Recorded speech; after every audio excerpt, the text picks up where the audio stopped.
Tá Coiste Náisiúnta Ghlór nGael bronta Ionad Naomh Padraig gunda nGael.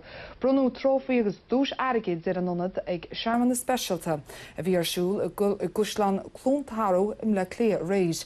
Is comórtas náisiúnta Ghlór nGael in mrontar dúisna choiste áitiúla as a gcuid imeachtaí ó thaobh corchan cí na Gaeilge.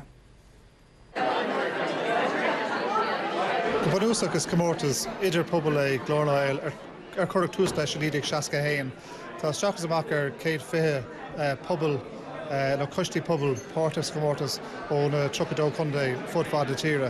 Líonn sé isteach go mór leis an strateis fiche bliain a tá muid geirí chur a bhhaiminis na pobile éil ag déanú má planan na teanga dá gantar héin agus a chur a bhhaim. Dóghríomar an gearliste den phríomhdúis ar de gábhío hin. Imeacht a cúig grúpa Gaelphobal an Trófaí as tírón a bhuaig bhíte chaite. Baile Átha Cliath in chun nGaeilge. Corcum an Victara ó Cararua, Dór chun dún nGael, Ionad Padraig chun dún nGael as Ghlór Cathairleach. Príomhgúis Trófaí Náisiúnta Ghlór nGael orthaigh Foras na Gaeilge agus an seic €10 million dúis an ara bhronnadh le bhronnadh imeacht.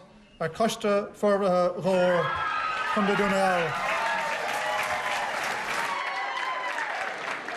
Maid an háiste san nóbar le Gaeilge chu isteach san inad seo agus muintir na héite le Gaeilge thug tacaí ar dúin.